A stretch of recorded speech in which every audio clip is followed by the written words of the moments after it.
So today we have Mr. Arthur Pisco. Where you from? I am from Peru. Your board branch, my friend. United States. Or that we don't get it together. Get it, sorry. Yes. No, today we have the pleasure of having my fellow veteran and fellow Marine brother from the USMC. We joined at the same time, right? 2007. Yep. 2007. So we're here to interview, get to know you. So tell me, why did you join? So I joined the Marine Corps for the opportunity and all the benefits that it had. Honestly speaking, I wanted to go to college. My family is an immigrant family that worked 3 jobs just to make ends meet, pay bills. So I didn't want to put the burden on them of added student loans or getting loans out in their names or paying for my education because they've always harped education on me. So I always wanted to go to college. So one of the benefits of the Marine was joining the Marines was to go to school, they'll pay for your education. So it was one of the big motives of why I joined. And I see here you said coming from Spanish, you said Peruvian, right? Yeah. How did your family being Spanish from that culture? How did they take it? So they didn't know that I was joining the Marines. It was after a trip that I went to Peru for a couple months, enjoyed my time for 3 months, came back and decided that I needed to do something with my life and figure out a plan to go to school. So I joined the Marines, walked into a recruiter's office, and I left within like a month and a half. So it was a really short process of not discussing it with my family. It was mostly an internal individual decision, which is rare because since I was little and my family instilled in me was always to have cohesive decisions because they'll affect the family. But I felt I needed to make this decision on my own because I didn't want anyone talking out of it. Because of being coming from a Latino community, Peruvian family, the Peruvian culture is very family well close knit. So their input towards my decision was going to definitely make me change my opinion, my decision on joining the military, let alone Marines, especially during the time of war. So it was something I wanted to keep just to myself until the day that I went out to shipped out to boot camp, which was a day Thanksgiving, and then the day after I shipped out. So they found out at Thanksgiving dinner. Very nice. And you're your mom's first child, all right? So how did she take it when she found out? She was shocked because the fact that I didn't consult her, because usually I do consult everything about my life with my mom, a very open relationship with her. So she was shocked, but she was also she was out of emotion, scared, proud. Like she was just concerned about her firstborn, her baby boy, because I'm a mama's boy at heart. A lot of my mom said that. So Shout out to mom. shout out to mom. So we spent Thanksgiving dinner discussing like why my decision and why I didn't tell them. And I told them the same reasons why I'm mentioning now is because I wanted this to be my own decision. I didn't want any influence or any input from anyone. Yeah, that's exactly. Which I think for a lot of Spanish cultures, you tell that to our parents, and the first thing they feel is fear. They want to talk you out of it. So I totally understand where you're coming from. And like you say, you took the time to make that big decision because you were what, 17 years old to make that decision. That definitely takes some time to think. Yeah. Okay. All right. And now I know you're a fellow Marine. Why the Marines at Walter Branch? So the Marines, I did some research after my awesome trip to Peru, just trying to figure out what the best branch was. All my life, I always tried to do the best, like be the best of whatever it was for my 100% full behind my support into whatever it is that I was doing. So once I figured out what branch was the best, the common consensus was the Marines, like just flat out for just one word, Marines. It was like, oh, that's the best of the best. I was like, all right, let's go. Let's do it. Let's do it. All right, son. So that brings us to our other question. How was boot camp for you? Oh, boot camp was terrible. It was hell. I initially didn't know what I got into once I stepped onto those yellow footprints, though, and everyone knows that. That's like iconic, right? That's when you really, really, really think of lobby hard about the decision you made. That was one of those moments that I realized what F did I do? Like, why did I do this? It took some time to adjust, but it was a very, very tough, challenging experience. One thing that the drill instructors tell you once you go to boot camp, they're going to strip you down from who you are as your identity. So you're no longer Herder, you're no longer Randy. You're going to be completely torn down, and we're going to build you completely new. That was fair to me, but looking back on it now, it's made such a drastic change in my life and who I am today as a person. That's not the shade. No, right. Did you do anything to prepare yourself for boot camp? There is a program they call the PUI program that they teach you like to like train and like run and prepare for those physical tests at the Marines. You have to pass through boot camp. I didn't do the PUI program. I think I was okay in okay shape, so I made it to boot camp pretty well. I didn't do it mentally or physically to prepare either. Because it's one of those just jumping to. In the bootleg program, you have to be in high school, or how do you join that? Yeah, so in high school, the recruiter's usually on top of you on that to join like once a week, do your sessions like training sessions once a week or a couple times a month before they line it up with the day you're gonna ship out. Okay, how long did you sign up for? So mine was very quick. So it was like a month.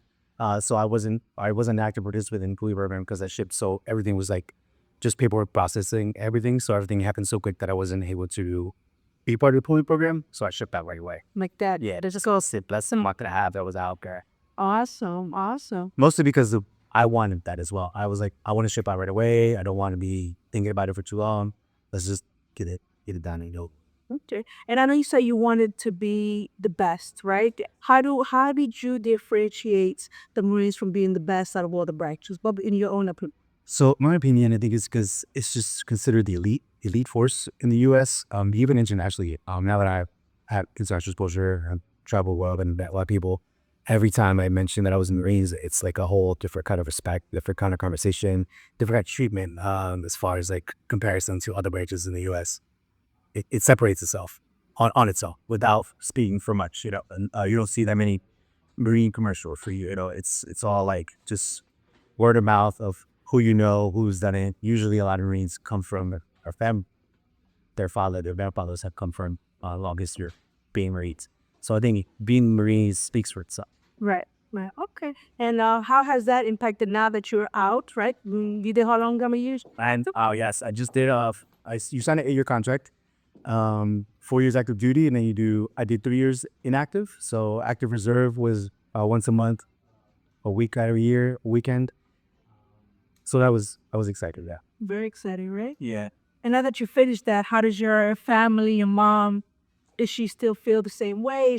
How does she take it now that you're out? Well, the years flew by. Now that I look back on it, it was 2007 to 2011. I actually got my final certificate from the Marines in 2015. So that's like a bye certificate saying like, hey, you're dying.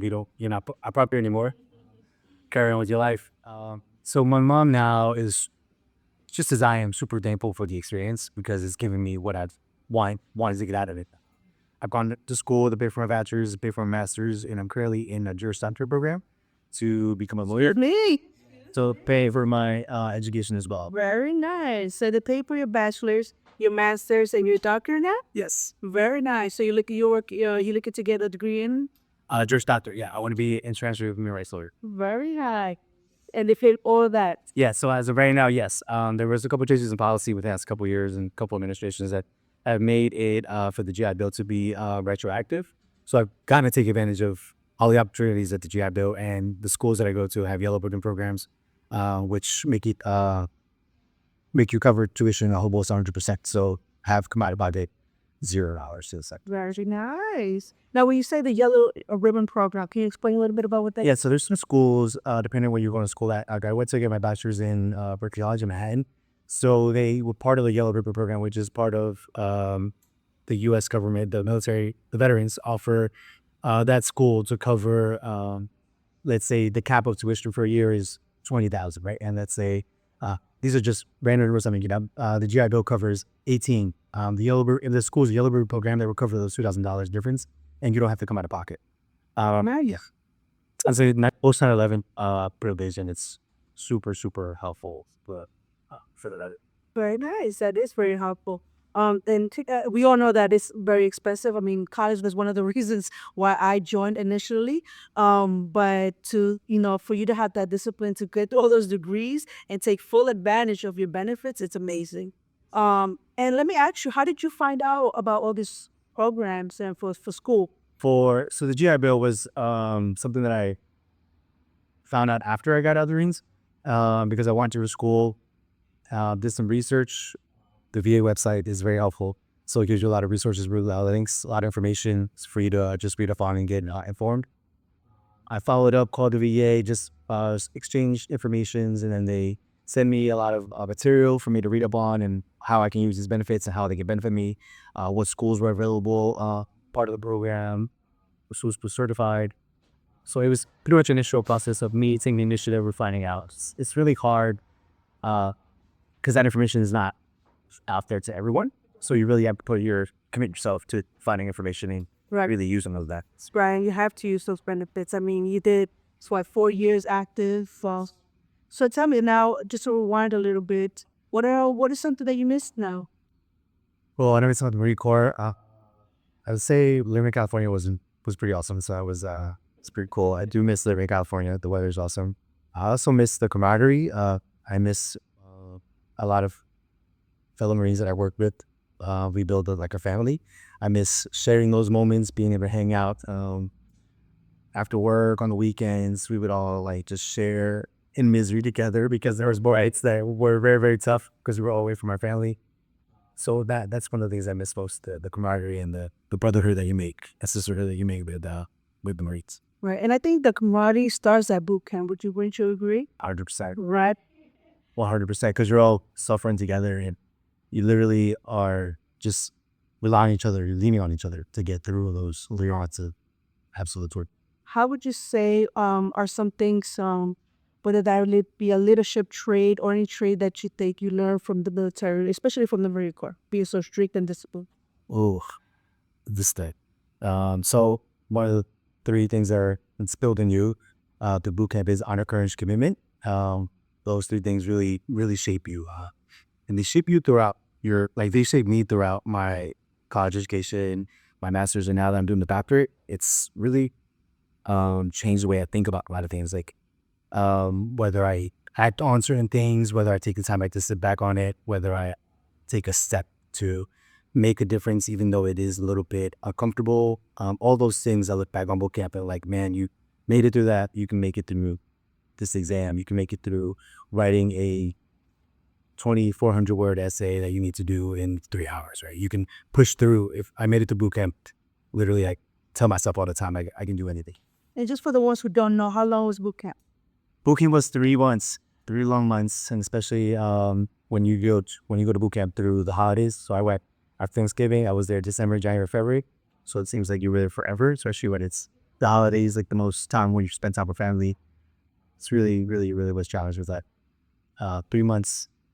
It seemed like a long time, but looking back, all those years now, it sure Flew by. And I know we went there around the same time, and for the holidays, it definitely makes you think about, because we definitely didn't have the whole same home cooked meals that we would have for holidays. So Christmas was not the same, Thanksgiving was not the same, New Year's wasn't the same. So it makes you definitely appreciate those things, right? Quality time with the family. Wouldn't you agree? Yeah, one of those things too. It taught me. It's going to boot camp around that time. Taught me sacrifice. And also like you appreciate things much more when you don't have them. So like not spending the time with your family or like not being able to have back your being around the dinner table with family and like share those memories. You take that for granted when you have it. But when you don't, it's like you appreciate it and now there's so much more. Yeah, absolutely. Now, with many things, there's like incentives now, bonuses for people trying to join others. I think the military overall is having a hard time recruiting people. For anybody that's out there in high school or just not even in high school and they just want to join, what would you say to them if they're in the fence about it? I would say definitely consider it. Consider it. The military offers so many benefits, so many opportunities. It's not easy. It's going to take something for you to really think about and make it your own decision. Like I was mentioning earlier, it was something that I didn't consult with a lot of people. Even though I did have family members who were in the reason for it and were in the military, it was just something that I wanted to experience fully on my own. Because it's kind of like those things like someone's mentioned to you, like a restaurant. Oh, that restaurant's really good. The food's really good. And like, oh, you got to try it. And then you go and you're like, man, like, wasn't all that good. So that was kind of my thought process for the Marines. And that's kind of my thought process for a lot of things. Like, I kind of want to experience things on my own. Right. I don't want people to affect that experience for me. Cool. So that's why I just sort of joined the Marines on that note. But that would be my number one advice, to make a decision solely based on what your heart says. Like follow your own instinct Don't let other people naysay you because there's always going to be naysayers. You just make a decision based solely on. Very nice, very good, and I definitely agree with that. Now, you say you're using your BA benefits for school. What other benefits are you using? So right now I get I also have the VRE, which is a Veterans Rehabilitation Program, and readiness, which they help you get jobs if you're struggling to get a job. At the moment, that's a benefit that I haven't used, but it's have that in my back pocket, ready to pull it out and use it when I need to. I'm also receiving compensation for the veterans. That's a benefit that I get monthly. Helps with cost of living, expenses, travel, the drinks here and there under the fine. So makes it easy on you financially for compensation for those years of theater service, going on those 10-mile rucks and the gear and putting up with stuff mentally and being compensated for those, for what the military is taking on your body. Like it's taking a big toll on me, physically and mentally. So compensation is only just. Right, and you brought up or something. You said mental health with everything that's going on right now with veterans. How do you think that mental health is not being spoken enough about, or what are your thoughts on that? Oh, absolutely. Mental health is such a hot topic, especially when it comes to veterans. I have strong beliefs on that, but I will reserve my thoughts for the sake of this video. Um, there's a lot of veterans, even Vietnam, that's now that haven't used the resources available to them and to us. Like even now, like Ghost on the Lapin, there's a lot of veterans that don't know of the benefits allowed to them. Also because there's there's a disconnect from when you disconnect from the military. You just want nothing to do with it, right? You're done with it. I didn't want. Some people's experiences are different. My experience from the military was up and down. I would say I would give it a B, if you were to give it a grade, because I wanted to just be done with the military and move on with my life. So that part disconnected me from looking into finding out benefits or trying to get anything back from the military. It wasn't until after years that I got out that I talked to other veterans. My brother was also a veteran. Said, hey man, like these all these benefits. Like I talked to a lot of people like, hey, are you getting this? Are you getting that? I'm like, no, I didn't know that was a thing. They're like, oh yeah, do this, do that. And I was like, you know what? After like at least 5 years, I was like, you know what, I'm gonna look into it. Started looking into it and then started just applying and putting in all the work to get those benefits because we rightly deserve. Brian, like you brought up a good point. I feel like I was in the same boat as you, and we don't, especially during our 17. So young, we're seeing so many things, experiencing so many things, living through so many things that maybe your average 17-year-old doesn't live through, and it does impact you mentally a lot, and sometimes we don't see it, and like you said, you just want to distance yourself and you ignore it, you put it away, and that just becomes a bigger issue. And it's not until somebody like a fellow veteran, like you said, right, brings it up and says, hey, there's this available, like, what did you think about it, which is something you brought up to myself, which until we've been out for so many long years, and when we had this conversation, I said, you know what, it makes sense. Now I look back now and I say, you know what? Let me talk. Let me use the benefits. Let me take care of myself, my mental health. So I'm thank you for that, for bringing that up and having this conversation. Yeah, it's not easy because a lot of people, the VA process, once you become a veteran, from active duty to veteran status, it becomes like you're just like this little dot right in the system, right? You become a number in the system. You're identified by your last four, and that process is so grueling. I just would like to give the advice that just be patient because it does take a long time. It does take a lot of patience, even to get even to get in the system, just to get healthcare, basic healthcare, because that's one of the things that as a veteran you get free healthcare. It's not super great healthcare, but it's there and it's something better than having none. That whole process is grueling and literally tests you mentally every time you call the EA. Like it's literally a process. Every time I call, I literally have to sit myself and like, all right, calm down. These people are trying to help you. Like they're there for you. So that process in itself is also very draining. But once you get into the system, get the benefits, it's it's both. Awesome. Now you said once we get out, right? Because I feel like once you're inactive, right, it's this whole way of life, way of thinking, way of doing things. Once you got out to the civilian life, how was that? Was that a drastic change? What kind of challenges did you face? Oh yeah, I was free. I was free and that's everything I wanted. Like I literally took and ran with it. Like I'm a civilian. I slept until like 1, 2. I was about to drink.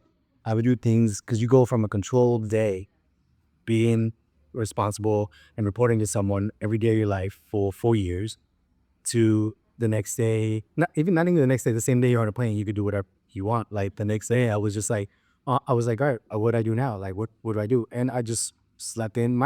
This might not be the best decisions to make, but like for me, it was my coping of like, I have all the time in the world. I don't have to report to anyone. I'm free. I can sleep in, go get drunk, do whatever I want, travel, not report to anyone. I wasn't even important to my parents. Like I was doing my own thing because I just wanted that detachment, just like I just enjoyed that freedom for so long, and happy for like quite a few years until I decided to go, hey, like but now you matter still you go. Like that's when I went to get my bachelor's, and then things changed. But yeah, I definitely enjoy my free time, detaching from active duty to being out and being a civilian again. Does take a toll because like you're so used to routine for so many years that you go from zero routine to like just being completely free, like from a routine to a zero routine. So like it does take a lot of support as well. I relied on my family a lot as every time the guys didn't have a job. I was just trying to figure out what to do in my life. It was kind of like a period between high school and college. It's kind of you trying to figure out what you're doing. Kind of same thing happens, but now you're just much older and you're expected to be already in a career in a certain part of your life based off societal norms. But that's a lot of things you have to maneuver yourself and manage because you can't compare yourself to others in life. It's just started if he's Right, right. And you say your brother's in the military? yeah, my brother was in the army. He joined the army a couple of years after I did, like 4 or 5 years after I did. I did it a few years after. Do you think you played a role in that? Yeah. He wanted to join the Marines as well, but he said the wait was too long for him. So the recruiters, he asked around, and the army was shipping out before, so he joined the army. Okay. We talked about it. He said that he wanted to join the military as well because he saw that it was going well for me. He wanted to travel as well, and he did. He had a great career. He did 7 years. I was stationed in Korea, stationed in Hawaii, North Carolina, Georgia. He got a good experience there as well. Oh, very nice. So we're military fun. Very nice. This is good. And I think especially for, Spanish communities, families, as myself, my brother's a little bit older, but I'm the first one in my family who joined, and that opens the doors for, that'll be our nieces and nephews, little brothers and sisters. So, that's definitely something that we should be proud of. Yeah. You're setting an example, and if you do it right, you're setting a good example. Right. Is sometimes the military doesn't work for everyone, but it shows that you're getting the fruits of your labor for those years, and they're living a good life now, and definitely does set an example for others to want to join. Absolutely follow those footsteps. Yes. And you say you're gonna be a human right? I want to be a human rights, international human rights lawyer. How did you come about that? So, a couple years, well, actually, it was like 6 or 7 years ago. I think maybe a little bit longer. I might be off on my time. There was a mass exodus from Central and South America coming into the U.S. I don't know if you recall, there were a lot of kids separated from the families. Yeah. A lot of month-old babies, toddlers being separated from the families and were refused rights just because they were kids. And I've put myself in the situation because that easy could have been me. Oh, yeah. That easy could have been me when I was kids separated from my family and having a mom and dad, having someone to be responsible for me just because they wanted to have a better future for myself. A lot of those kids have still to this day haven't been reconnected with their families and were put in foster systems and put in a system in the U.S. and never repatriated with their families. So that really took a toll on me once all that was happening with that past administration. It really I reflected a lot, and I was like, man, I want to help. I want to help kids. I want to help women. I want to help men, fathers. I want to help those communities that are really affected by being not from this country, and not just only just from this country, but like it happens in other countries as well, being refugees to other countries, and they don't have a voice. So I kind of put it into myself to be like, hey, I'm going to be a voice for those kids and those families. Oh, that's very nice. And how are you almost done? So I have a year and a half left. What's there? What's that?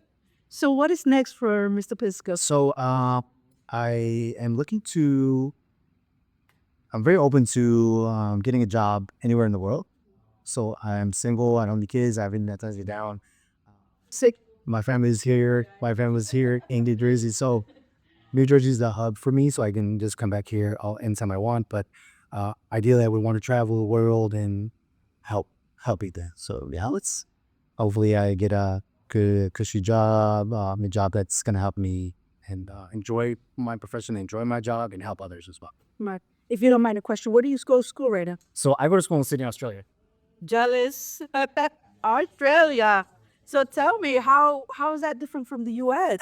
So it's, I mean, the culture is really different. A lot of people in Australia are very laid back. There's a good work life balance. It's not like a cutthroat world here when you have can't leave the office till you finish. Over there, it's like, hey, you gonna finish? All right, come back, finish it whenever you want. You know, it's a very relaxed culture. I'm sure a lot of people here that from Australia and was laid back. It is very laid back. It's beautiful. The weather's awesome. Summertime. There right now, so I don't know what I'm doing here. It's busy. But yeah, it's awesome. Australia is awesome. I've been there going on 2 years and I can't say anything negative about it. Great coffee, great people, nightlife is good. Yeah, all those important things for me.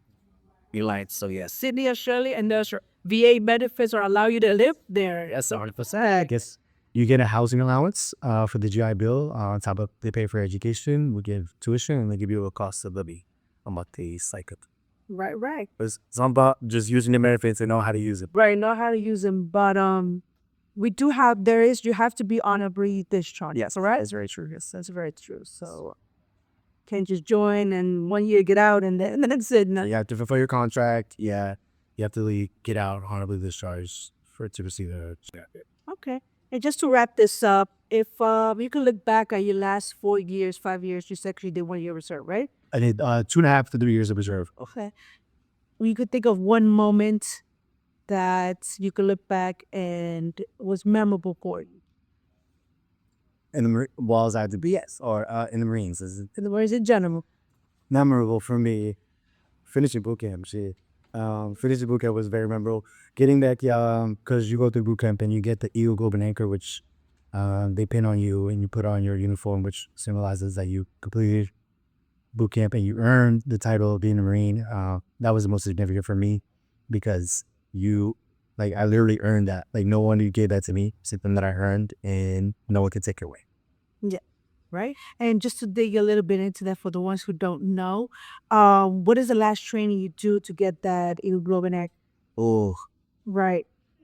it's called the Crucible, and it's a like a few days long exercise of pretty much a complete rundown of everything that you learned from week 1 to the end.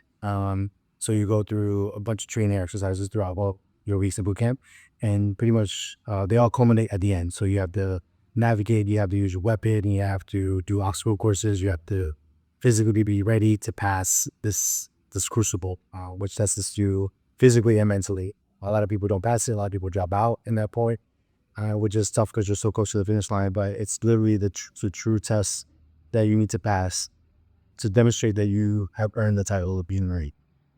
Which is why it's so one of the most moments for me. I was like, I look back now and I'm just thinking about it. I'm just getting jerks. It's just like it's literally such a that period to the end of that whole story of just like you suffering and like dealing with it and like questioning yourself why you joined or why you put yourself through that. But once it's all done and you completed it, it's like, oh man, like I did it. Definitely, right? What's the one? AT&T. Oh, Remembering those hikes, I'm like, oh, so that's when you're falling behind. You're on a hike. You're sorry I'll fall together, right? Well, there's drill instructors that are following you along the route, and if you're falling too far behind someone, they say AT&T's you have to reach out to someone. You have to step it up a little bit to try to stay with the pack, stay with your platoon, and it's that's out. a lot of stuff. Which reminded me, I know I said it was the last question, but I think this was an important one. I always said that we meet many different people, right, in the military, Walks of life. all walks of life. And if you don't want to name them, you don't have to. But we'll just say there was one leader or, staff NCO, NCO that for you was just like, wow, I admire this individual. Oh, my senior drill instructor. Surgery instructor was such a great leader. He literally stuck with us, stuck as like got for us. It's not a smooth sailing process when you over boot camp. There's a lot of things that affect the platoon in itself. Just because you have everyone, all people from walks of life. We started off with like 100, and then only graduated like close to 50-ish. So that tells you a lot right there. A lot of people maybe in their lives weren't prepared to do it. There's a lot of things, a lot of challenges that you face through that. And the leader of that was our staff, our senior drill instructor. He literally managed over 100 people from walks of life, different attitudes, different emotions, different ways of learning, different processes. And just to be able to manage that, it's just like, yeah, hats off. Like he was like a present leader. He wasn't just like doing it because he needed to do it to get promoted, right? He was doing it because you can tell that he really, really enjoyed building Marines. Right. And that is he stayed with me till this day. Very nice. That's you could tell the difference. So 100%. Oh yeah, because you get 3 or 4 different drill instructors, but you always get a senior drill instructor, and he's the one that stays with you through the whole way. And yeah, it already makes a big difference on platoon itself. very nice. All right. Here's a bonus question. Yeah. You have a moto tattoo? I do. I got the moto tattoo though. It was something that I said I was gonna do it once I got out. I didn't do it when I was in boot camp or between schools or or while I was in the Marines or in my duty station. I got it once I got out, which is what I wanted to do because I was like, what if I get a USMC tattoo and then I get out or like if somebody happens, right? Where I got big, right? I was like, I'll get it once I'm done with it. That way it signifies the true part of my identity. Right. And that goes to sidebar. This goes to most of my tattoos. A lot of my tattoos signify something important in my life, that I identify with. So USMC is definitely on my love. So USMC with the debutante? So we used to say it's on my side here. Very nice. All right. Well, that wraps it up. Thank you all for listening. Again, thank you very much for coming by. We've known each other for since what, 2007? And this is goes to show like the family that you become, right? He's like my brother. We travel together, many fun memories there. He's like my brother. I trust him, and this is what you build in the Marine Corps, right? You trust him, they become your family for life. Okay. So thank you very much. All right. Thank you, Denadon. And Samura.